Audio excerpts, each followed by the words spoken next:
Hey there, Wendi Freeman, Double Page Spread.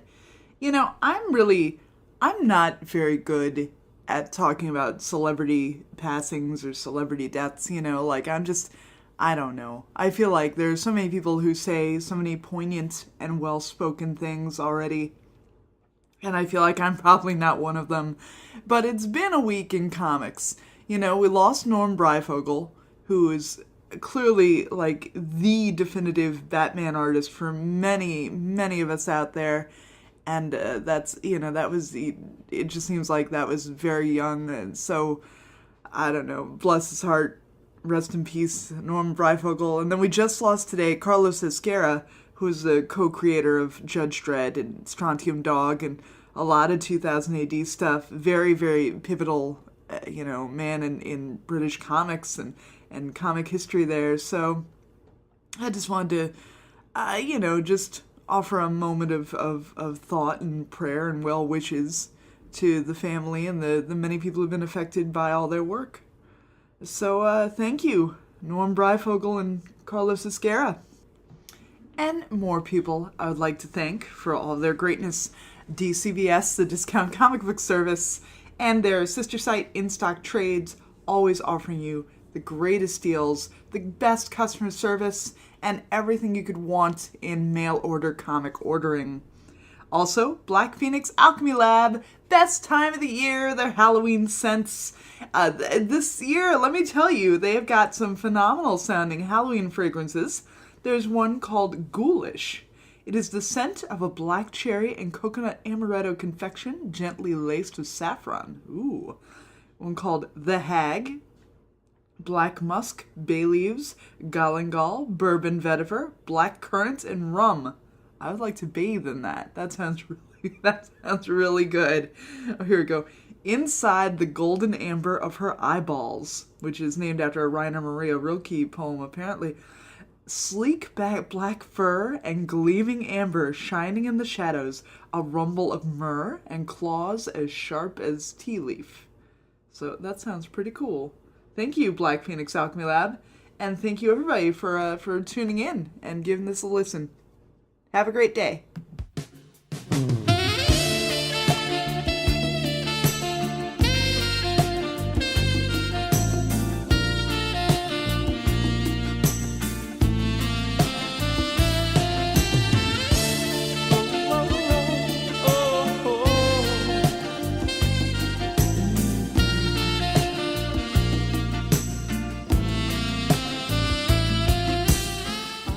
Hey there, welcome back to Double Page Spread. I am your host, Miss Wendi Freeman, and tonight I am joined by the longtime artist on Deadpool, in addition to many other wonderful things, Mr. Scott Koblish. Hello, everybody. How are you? I'm doing great. It's a wonderful day. So it's awesome. In Chicago, is it next fall? It's got to be fall soon, right? It's like 80 degrees here, so it's pretty warm. Oh, okay. So, how long have you been working on Deadpool? You've been off and on the main penciler for a number of years, yes? Yeah, I started working on Deadpool in 2012, 2013. So I've been doing stuff with them for forever. I almost didn't take the job. I had a storyboarding job that I was doing at the time, and I knew it was going to take a lot of my time, but I was a big comedy nerd fan, and this is Brian Posehn and Jerry Duggan were doing the book, and I was like, oh, I gotta get on that, and I was really happy to have done it, because Jerry's just amazing, and Brian was just absolutely fantastic, so the two of them were just the best as far as collaborators, and it's really been a lot of fun. And Jerry just really, I can't talk highly enough about Jerry, so everybody's been really wonderful on the book. So, and Jordan, my editor, was just amazing the whole time. So everyone working on that book was just firing on all cylinders. I love Mike Hawthorne's work and Declan Shalvey. Yeah, he was. He only did like 5 issues, but it really stuck with me. I thought he did just a great job on the good, the bad, and the ugly there. So. Mm-hmm. I just had a tremendous amount of fun. And what was really nice about it was I got to do, experiment with a lot of different styles and a lot of different storytelling techniques, and just got comps. For some reason this morning they just showed up of Deadpool 19 from the 2015 one. And I don't know why, it's 2 years ago, but they just sent me these comps. And the whole time I'd been trying to experiment with a 4-panel grid. So it's 16 panels all the way around. So I was just taking a look at everything, just making sure that it all sort of worked. And it did. I was kind of surprised. Well, it's nice to have that run for you years later. Well, that was it. I was trying I mean, it's unintrusive. Like, I tried not to make it like a major, like too much. You know what I mean? Like, but it worked out really well. I was very happy with it. I was trying to ape a little bit of Dark Knight Returns, in that it had the 16 panels on the page throughout the entire book. But Jerry didn't write it that way, so I had to kind of I had to maneuver everything around in order to have it work. But it was kind of nice. I'm looking at it now. It was lots of fun. I love drawing dragons, so there was a dragon in there too. So anyway. Is there a difference between, obviously, like Jerry Duggan and Brian Posehn coming from a comedy background? Like, were they really well versed in how comics are, like how scripts are phrased, or the Marvel method or anything? Like, did you have to? They really took to it like fish in water. They really did a great job. I mean, like, they didn't seem to have very much of a growing pain. I know they had done a comic with I think it was Rick Remender on like a Christmas kind of like a Santa Claus kind of story, like a Santa Claus like apocalypse kind of story, and they'd done a really great job. So I knew they could do it. And then of course I was kind of feeling my oats as far as what I wanted to do too. So anything that I would add, I would just throw it in there and make sure that they knew what it was. And then, they really didn't need me to hold their hand in any way, but it was just a lot of fun bouncing things back and forth, because what I really liked about it was that it was a collaboration in a lot of ways. So, sometimes you're drawing something from the script and it's like a Swiss watch. You can't really monkey around with the number of panels or the storytelling stuff too much, but with Jerry and Brian, anytime I added anything in, they just ran with it, brought something better to the table after. So I just really had a lot of fun working with them.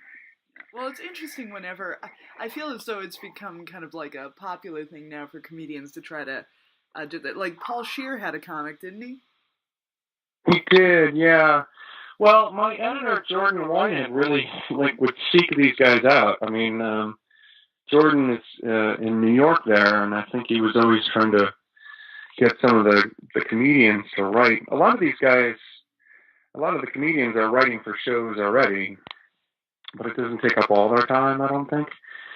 So, and Paul Scheer, I love how did this get made? Yeah. So, I think that a lot of people at Marvel loved it too. Or love it too. It's still around, but my question is, and I keep meaning to go to a taping of it. I really want to go.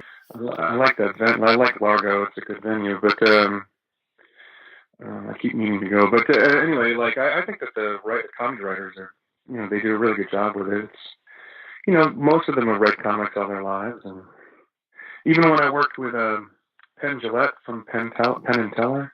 Oh right, you did Spider-Man with him. Yeah, Penn didn't seem to have any trouble with it at all. I thought his script was great. He really did a kick-ass job.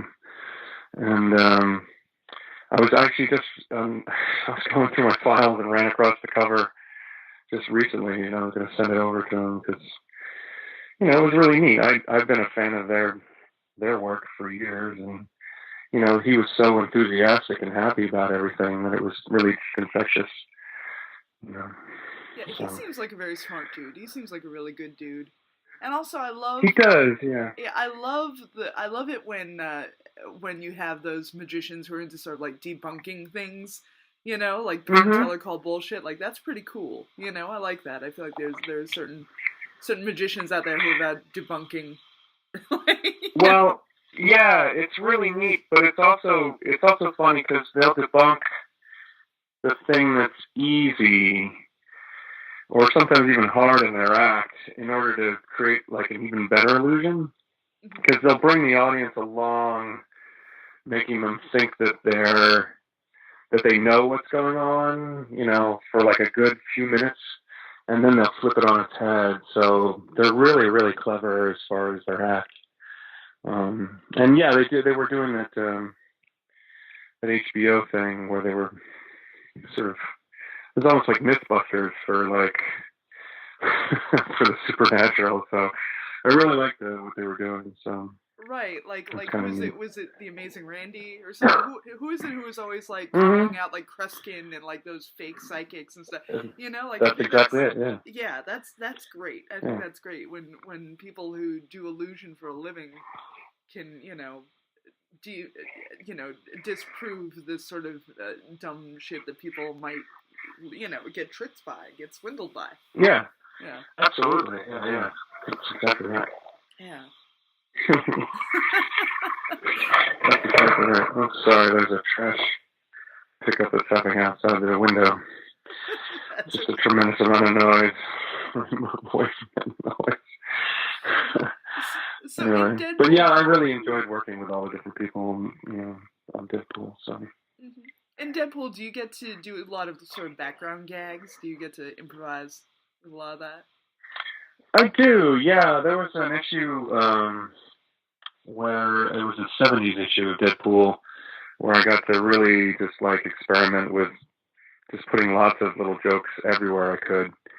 They had already had a lot of stuff in there, but even just doing like an homage to Steranko's sex scene in Nick Fury, and then being able to put in all these little jokes, like the shot of the beaver and the hole-in-one and the train going into the tunnel and all those things.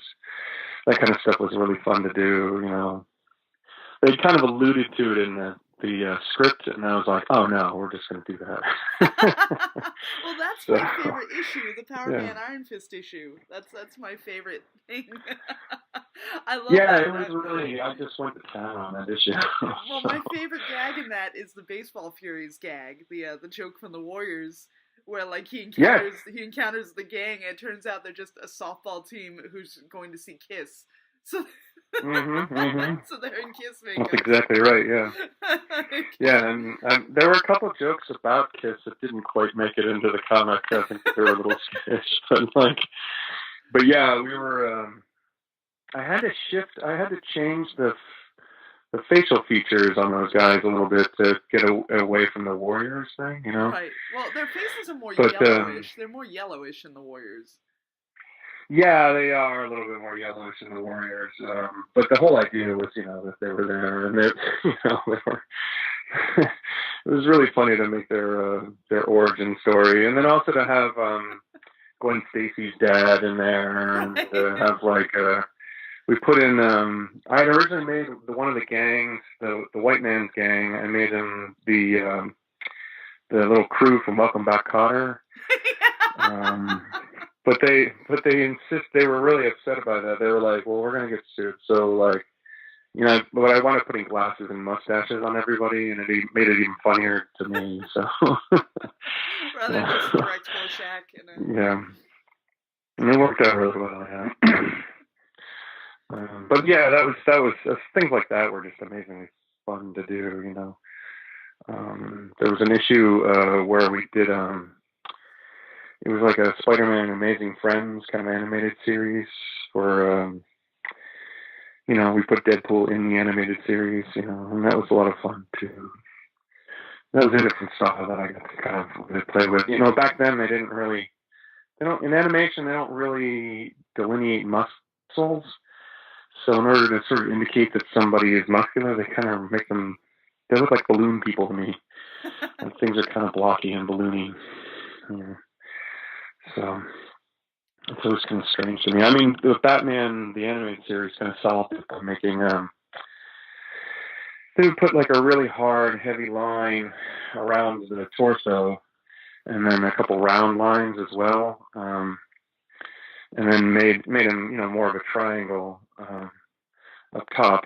But certainly that was a better solution than the stuff in the '80s with Spider-Man and His Amazing Friends. I thought that everyone just looked kind of like they'd been inflated like a balloon.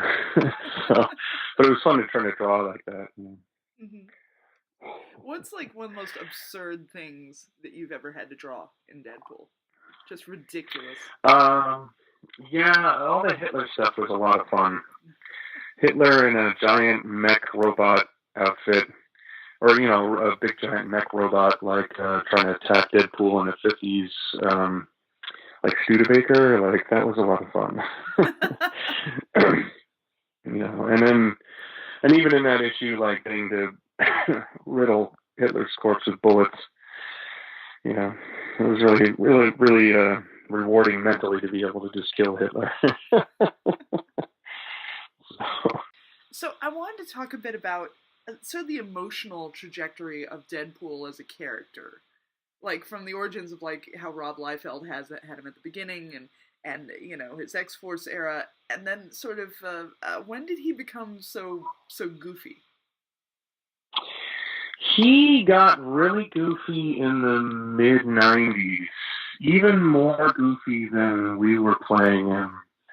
So if you really want to find out where the modern-day Deadpool kind of shows up, it's really in Frank Thierry's run. And then Gail Simone really sort of brought a little bit of the goofy stuff back. But the Joe Kelly run was, as far as I was concerned, was very goofy. It was almost like Bugs Bunny. And by the time that I got a hold of Deadpool, he was heavily in Frank Thierry mode. So Frank would do all sorts of humor stuff, but he was grounding it in a lot of pathos. So Deadpool, at least when we were working on him, we tried to build up a supporting cast, build up an actual life for him with a wife and like potential kids and things like that. And we were really working hard on trying to build him up with the eye towards tearing him down through those things. So we were trying to make it so that, his life as a loner really got sidelined by all these people in his life. They became his family. And then it was really painful for us to take those things away from him in the end. So if you look at the whole arc from the Dead Presidents stuff in issue 1 in 2012 all the way through just this past summer in issue 300, that's the whole idea, that we took everything, gave him everything that you could want in his own little Deadpool way, and then just stole everything from him in the end. And really, that kind of thing is incredibly rewarding mentally, and rewarding as a story arc as well. But he got really goofy in the mid-'90s. Rob had created him as sort of a villain. He was a Cable villain, and then everybody really liked the character a lot, so they just kept bringing him back. And then I guess the first miniseries was the one that OMAC did with Chuck Kelly, and maybe it was Fabian. I don't really know who wrote that one, but they did a great job. It wasn't even until a couple of years after that you got to actually see his face, and then learn a little bit more about him. I was really impressed with how the movie did it, because Deadpool has never really had a year one, so. Anyway, there you go. Yeah, my favorite Deadpool representation is in Rick Remender's X-Force. Yes, absolutely. Yeah. Well, that's it. Deadpool is hyper competent. You know what I mean? Like, it's just that he thinks heavily outside the box. One of the best examples that I have of how he operates is there was a run, or I guess it's a 5-issue arc in between the first 2 issues that I worked on. And Deadpool is fighting a demon from the netherworld, and who's trying to steal his soul. And in order to, at one point, Deadpool just murders one of his best friends, just slits his throat. And you're at the end of the issue, you're thinking, "Oh my God, what a jerk! You know, completely terrible, terrible person." But what's happened is that he's taken that friend and sent that friend down to hell, so that both he and the dead friend can, almost in a pincer move, take on that demon. So really, the best kind of Deadpool story is you're just shocked by his behavior, but then at the end of his story, you realize why he's done the horrible thing that he's done.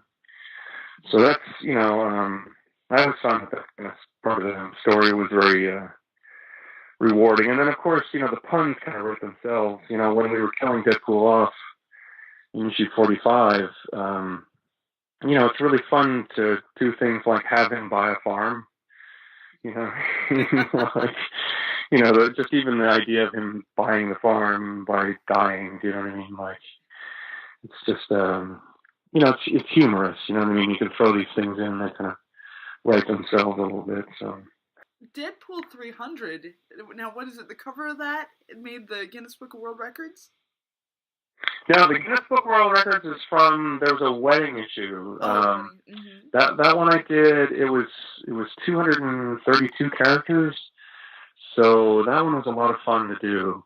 The 300, that was just me going to my editor. I was like, "Oh, issue 300's coming. Well, I gotta be able to draw 300 Deadpools." And my editor was like, "I don't know, man, that's a lot." And I was like, no, I can do it. I can totally do it. So like, I kind of fought hard to do it, but, and they were really sweet to let me do it at all. But all those Deadpools, with the exception of like 2 or 3 that my girlfriend at the time, like, had, she suggested, like, everything else is canon in there. So like, there's a baby Deadpool. There was a Deadpool where he was sort of split into 5 different people. One of them a woman. There was a 3-legged Deadpool. There was a bath pool, like Orca pool, Galactus pool, T-Rex pool. These are all things that existed long, long before. And even he dressed up as Spider-Man. So I put Spider-Man in there, and people were like, "But Spider-Man's in there." And I'm like, "Yes, but it's Deadpool dressed up as Spider-Man." So, and then I even wound up, there's a whole bunch that I really didn't get in there. So I had done one costume where he was in a futuristic kind of setting in 2038 or something like that. And that was, that I forgot completely that I had drawn that, so I didn't put it in the 300 cover. And then there's a Stuart Min version of Deadpool from the most recent X-Men run with Brian Bendis that I wish I'd remembered to put in there too. But there's 302 characters in there because when I was chugging along, like, I just kept losing track of how many Deadpools there were. Because after about 200, there's really no way to keep track. And it wound up in the final count being 302. And then, of course, there's an invisible Deadpool in there, trust me. But so that makes it 303. But I didn't want to put 299 in there and have everyone go, "Wait, I counted 299." So I was comfortable with 302. Yeah, I feel terrible for your editor if they had to count that out. They did have to count that out. Yes, it's true. They did. Well, and then everybody got different numbers for about a day. So everybody had to like sit down with it and just go over it with a fine-tooth comb. And, I tried to give them a category list, like where all these characters are from and what their names were. Because even, I guess I added Yorick Pool because there was a Shakespeare. There's 2 actually. There were 2 versions of Shakespeare Deadpool. There was one from the mid-90s and then one from they did a Shakespeare Deadpool kind of thing in the most recent run. So I wound up with both of those costumes, and I just put him holding that skull. So that's York Pool, you know. So, how did you lay this out? Like, what was your process of getting all this done? Did you work much larger than scale? Or did you work actual size? How did you do this? And did you for the cover for 300? Yeah, yeah. And did you make little, did you do one of those little maps where they're each individually numbered for people? I did one, and I sent it over to my editor, but they never used it in the book. They did that for the wedding issue. They did a double page spread where they had everything sort of like listed. Mm-hmm.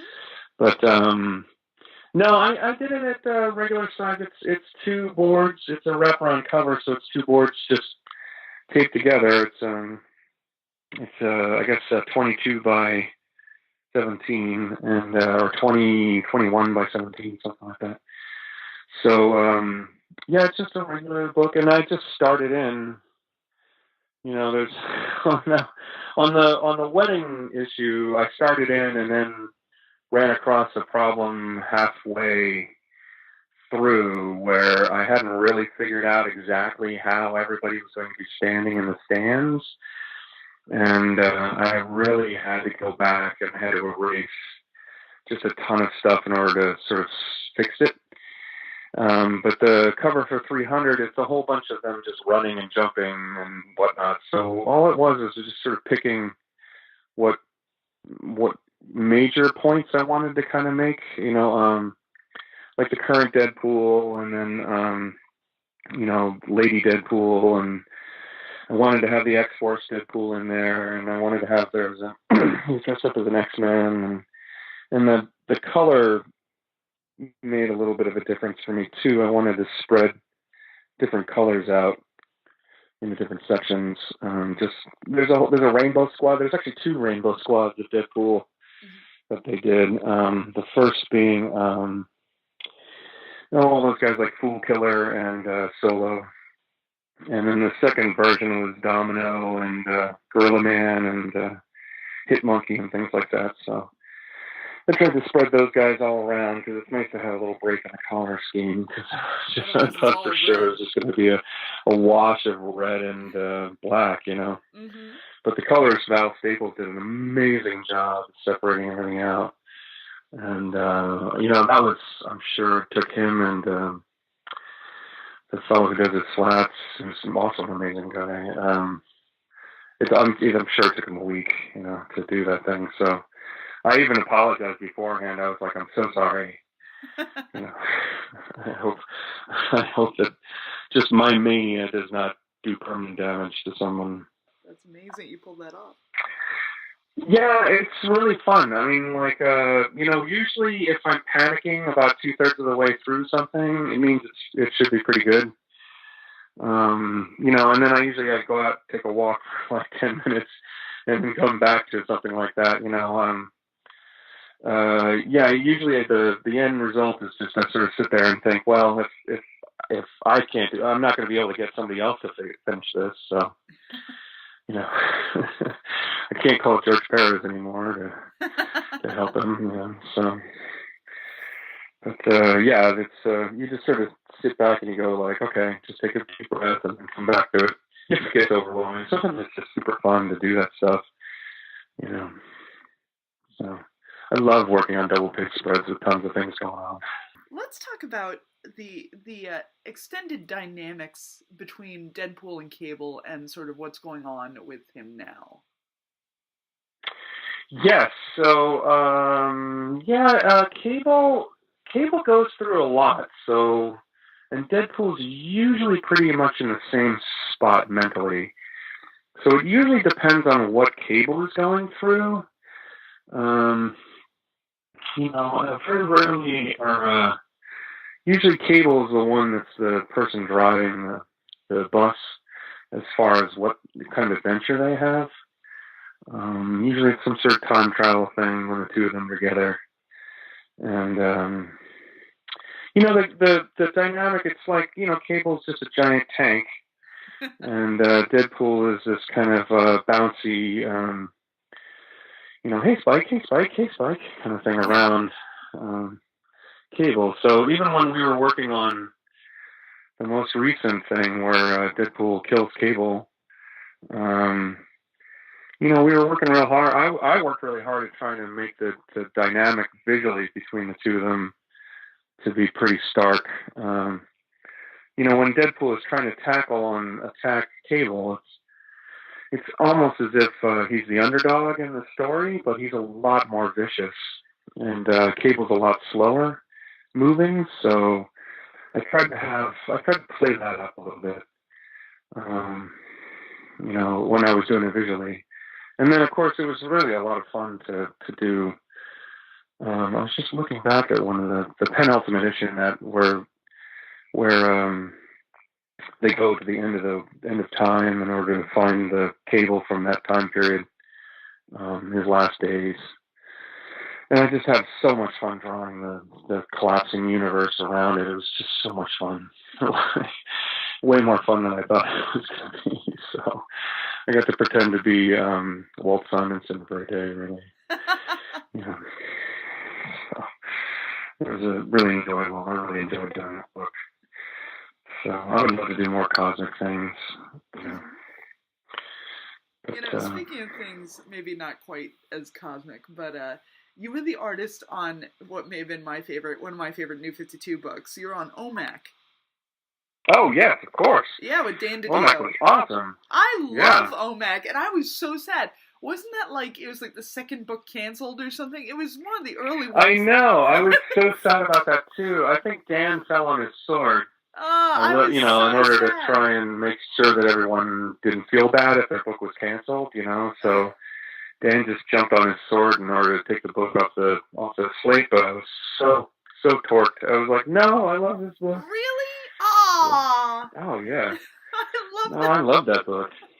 Yeah, because, OMAC is so much, once again, that's another just sort of, crazy tank of a dude, you know? Mm-hmm. Well, the great thing about OMAC, even visually, he was just so monstrous. Mm-hmm. There was someone else had drawn OMAC for something that they did in the New 52, and they made him, super handsome, and I was just like, what is happening? It'd be like taking a Frankenstein and then just drawing him as a really handsome dude. You're just like, no, this is not right. He's a big monster, you know? OMAC? So yeah. Yeah, I'm like, that's not OMAC. Yeah, but that OMAC stuff was so much fun. And then the colorist was really Brian Miller and Christy. They did an amazing job because there was around his fin, the fin that was on top of his head. They added all this sort of foreign energy that really made it just visually striking. I thought they did such a great job with it.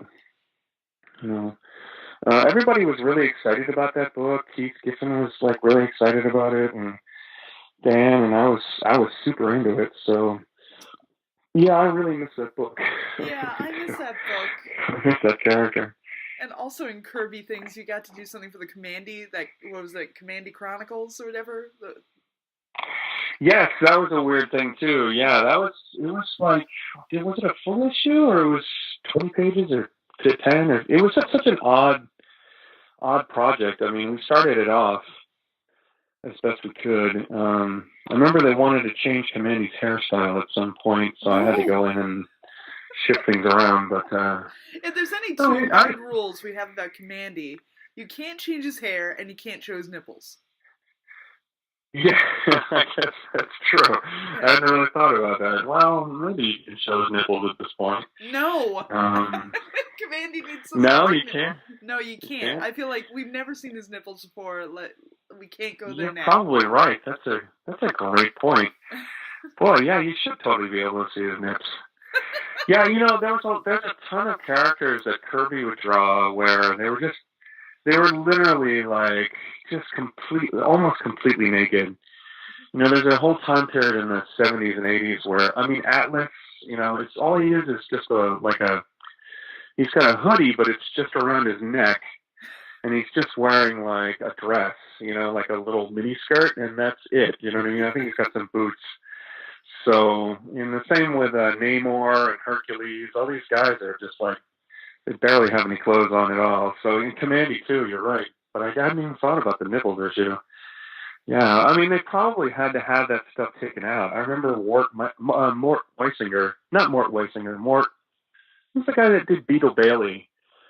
He had a character that had a belly button, and they would always just take the belly button out. They'd actually cut the belly button out, and then they sent it back to him, and he had a jar full of, like, belly buttons, that the editor would take out. So you're right, it's probably the same thing. They probably took the nipples out, if they were drawing it at all. I hadn't really thought about that. Yeah, because I can't remember if I...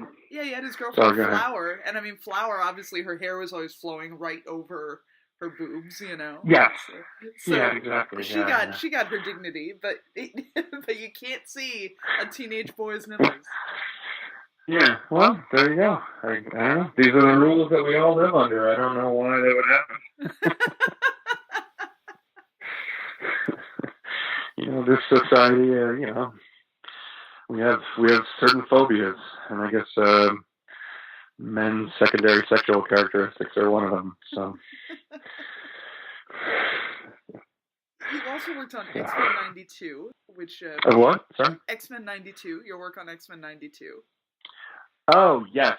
X-Men 92 was X-Men 92 was kind of a weird project because it was done online first. Mm-hmm. So everything that we did it over 8 issues or episodes. And that was interesting because there was a whole bunch of artwork that where I could manipulate things online, like because you're swiping for every panel, and I could move things around easily on that. You would just draw like Cyclops in one position and Cyclops in another position in the next swipe, and the text would come in as different as well.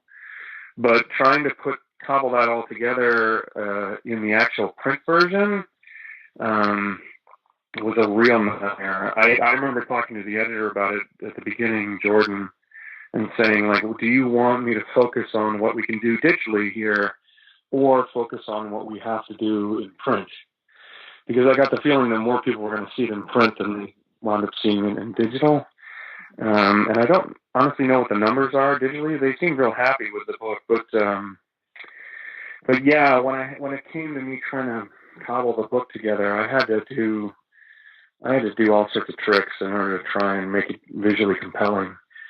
Because sometimes the image would stay static for a good 2 pages, except for like just these little tiny movements. And visually online, that's a lot of fun, but on a flat page, I don't know that it worked out as well. Yeah. But I love those characters, and I'll tell you, I had not really given very much thought to Jubilee until I started drawing her, and then I was like, oh my God, she's so much fun. Just to draw, because she really just takes over every scene that she's in. Mm-hmm. Scott Summers is a bit of a stick in the mud, and Jean Grey is really trying really hard, but like... But Jubilee is just colorful, and her powers look dynamic, and, Absolutely. Yeah, she's having so much fun, so... And Chad and Chris did such a great job with writing her, and I was really impressed with how good they did. I would love to work with them again, so... Well, it was I really enjoyed that book. It's interesting to me, like X-Men 92... and like those is different from those books like Batman 66 or like what was the Wonder Woman 78 or whatever. Like it's different because X-Men 92 existed very, very much with a much larger scope of characters, Like when you think about it, the cartoon was at the same time that you had all this big Jim Lee team stuff going on in the comics. It's kind of interesting, the idea. Yes, the animated show was up to date with what was happening in comics, which was very rare. Yeah, that's crazy. I remember they were doing all sorts of stuff at Marvel in the Marvel offices. I think Bob Harris was helping to consult on the animated show. So yeah, you had things like, who was that villain? Fabian, I guess? They had a whole bunch of really... into Fabian Cortez, and they had a whole bunch of really fascinating things that were going on in the animated series that were going on in the comic at the time. So, yeah, and we took everything as our mandate. So, there was all sorts of characters that I had not seen since 1994 or something like that, and we just threw them in the backgrounds of things, and it was just so much fun to draw it. And I'm a huge X-Men fan, just absolutely love those characters. So for me, like, it was just a real joy to just dive right in with the X-Men universe. You know, they're just such rich characters. You know, I'm a huge Chris Claremont fan, and Chris just did such a great job with those characters all the way through. But, you know, it really meant a lot to me to be able to work on that book. I mean, I imagine the idea of trying to intersect the timeline, you know, between the comic and the cartoon, you'd have to do some sort of like X-Men Grand Design. You know, like I read that and I'm so blown away by what he's trying to do by figuring out where everything in every X-Men continuity sort of intersected, you know. Yes, yeah. Well, certainly it's a it's a thankless job. Yeah, yeah. And even my friends Jay and Miles, they do the Jay and Miles Explaining X-Men, right? Like podcast. Like just the fact that they sit down and the two of them just hammer it out, you know, all the time. It's just really amazing to see what they can do with it. So yeah, the X-Men stuff is just absolutely fascinating. It never really like ends. And everyone just builds on top of it too. You know, it got really crazy in the 90s, that book, and it's just been pretty crazy ever since. So, you know, that's really what you can rely on X-Men to do. So, coming out, you have Not Brand Ek. How do you pronounce it? Not Brand Ek. I don't know. You know, I was just talking with somebody about it. Yeah, I think it's like X. It's like X. Like it's supposed to be Not Brand X. Right. But, which was the thing in the, like in the 50s or something, right? Wasn't it like a joke in the 50s? Yeah. Yeah, right. But yeah, Brand X, yeah. So I think it was something along those lines. And for that one, that was really a lot of fun because Nick Spencer was just making fun of everything he'd done in that Captain America run, you know, where Captain America becomes a Nazi and whatnot. So, you know, and then I'd gotten the assignment and then I sat back. I was going to draw it straight, but then I thought I really wanted to continue in that tradition of like Marie Severin and Wally Wood and just draw kind of super duper man kind of stuff. So I sat back and I just really went to town on that particular style. That was a lot of fun for me. When the editor got it, she was like, not what I expected, but okay. You know, like, I was like, well, I'm a huge Marie Severin fan, you know. She just passed away recently. Yes, too, that's what I wanted to bring up. I wanted to bring up the influence of Marie Severin and what she did with that style. Yeah. I got to meet her years ago, and yeah, she was a real she's interesting. She was kind of like a tank. She just really like bulldozed her way through everything. Do you know what I mean? And I think that she kind of had to at the time. But she was just so funny. Like, I just really loved her sense of humor, and she would just poke fun at everybody. And she clearly loved like Marvel. So, you know, when you're making fun of something, like you can do it in two ways. You can do it kind of cruelly, or you can do it in the way that she did it, where you can tell that she really just loved everything there and everybody there, and just was making merciless fun of everyone. So she was really great as a human being too.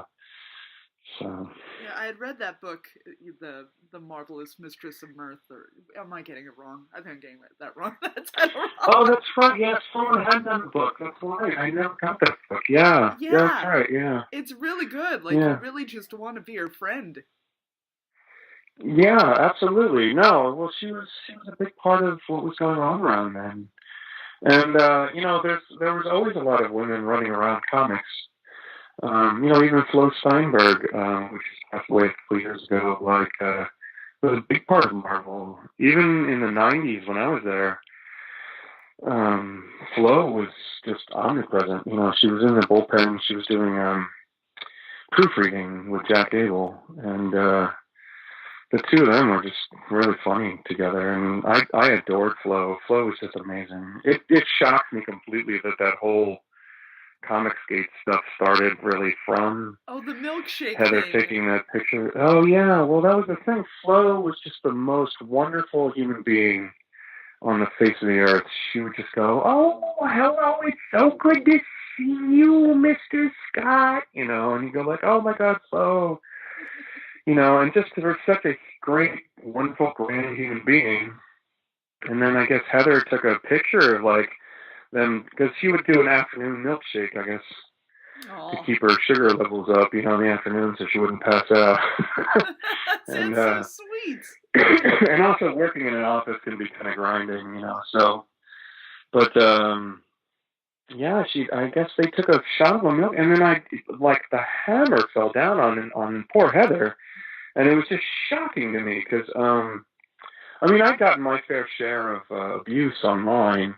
I never really paid much attention to it, but I certainly didn't get rape threats or death threats. People would be unhappy with me and always trying to get my editors to fire me for whatever reason that they imagined in their heads. But just the amount of vitriol and Heather was really freaked out. Like, it was really not great for her to go out to conventions or even just out for like a panel speaking kind of thing, because some of these guys would show up and be in the audience with, and it was really freaking her out because they, what winds up happening is they're all paper tigers, with the exception of one or two people who can turn out to be just crazy and then really make your day a living hell.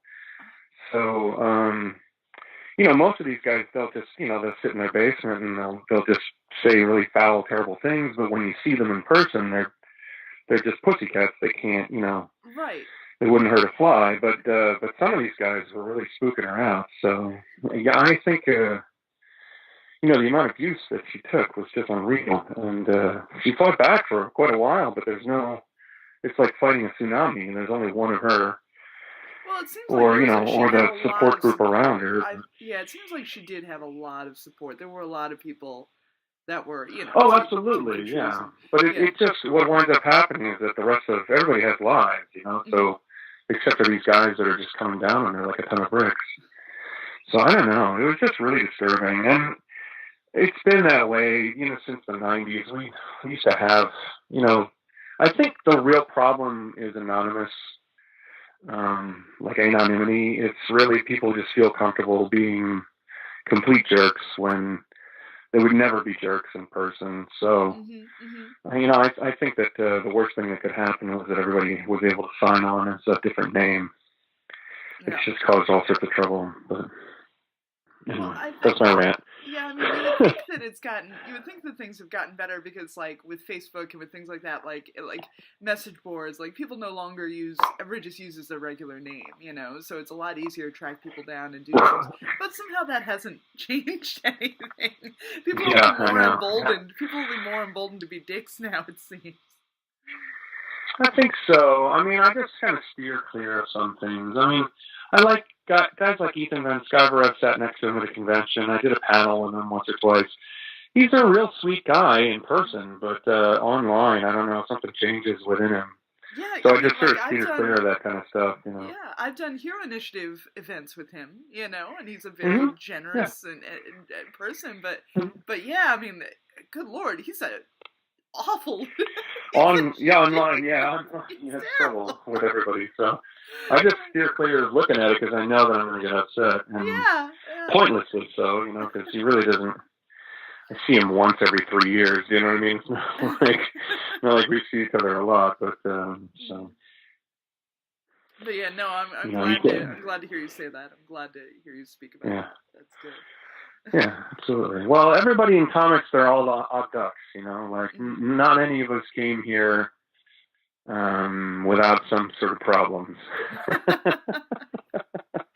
So it's just a matter of, like, do you indulge your problems? Do you use your problems to make your life better, or do you use your problems to make your life worse? And that's what it boils down to for me. Because a lot of people, I would draw just to escape my problems when I was a little kid. So really, like, I drew as a safety valve. And then, of course, as a teenager,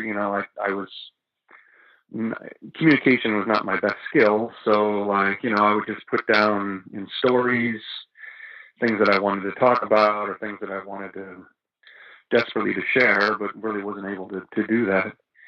And, it's the same as an adult. You try and write down these stories, the things that bother you or the things that concern you.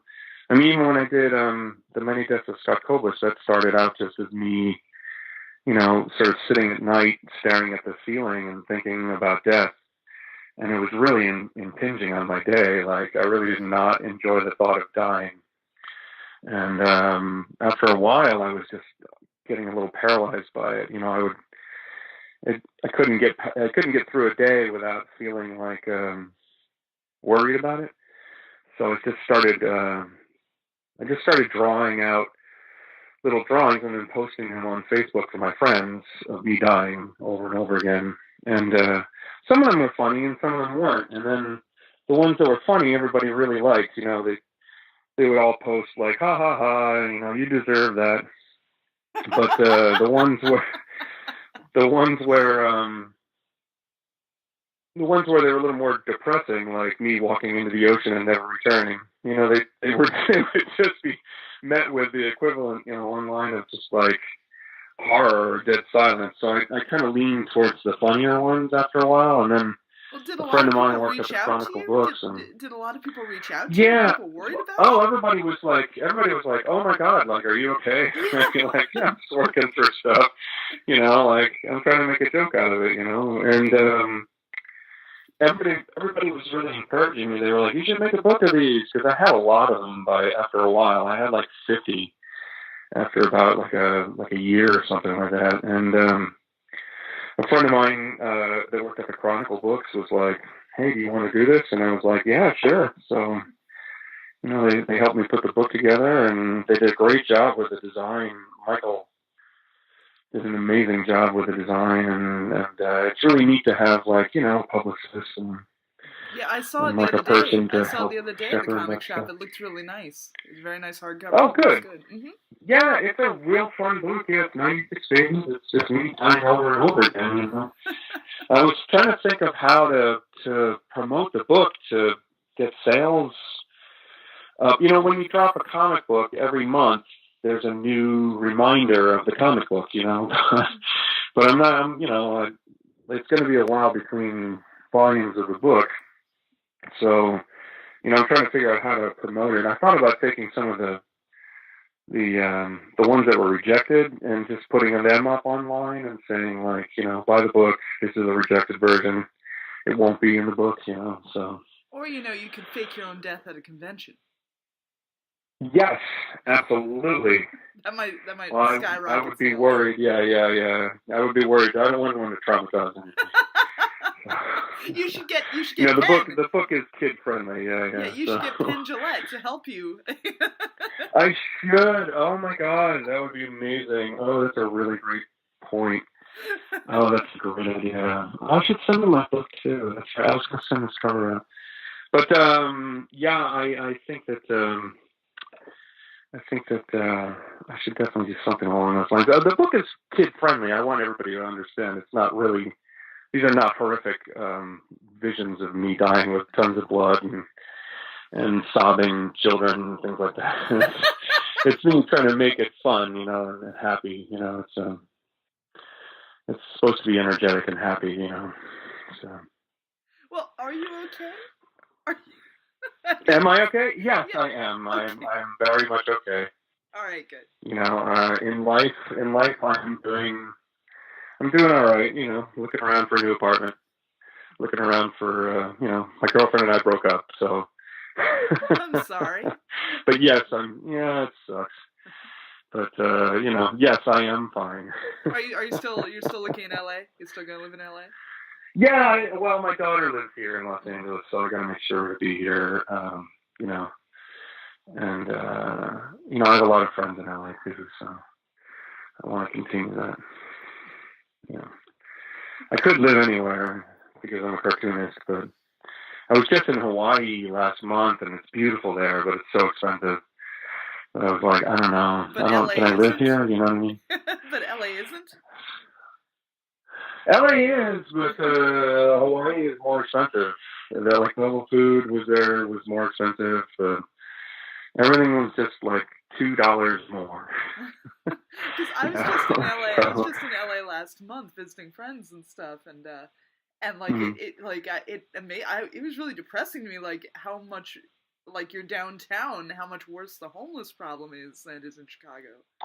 Oh yeah, well downtown. Well, because the weather's so nice. Yeah. You know, you can literally live outside, and it doesn't rain at all from March all the way through November. So really, it's warm at night. You know, and it's it's hot during the day. But no, the homeless problem in Los Angeles is astronomical. There's a whole bunch of really competing interests that keep it that way. So, what winds up happening is that everybody is trying to care for these folks, but they have to find housing for them. And of course, everyone is homeless for a different reason. So some people are homeless for mental illness.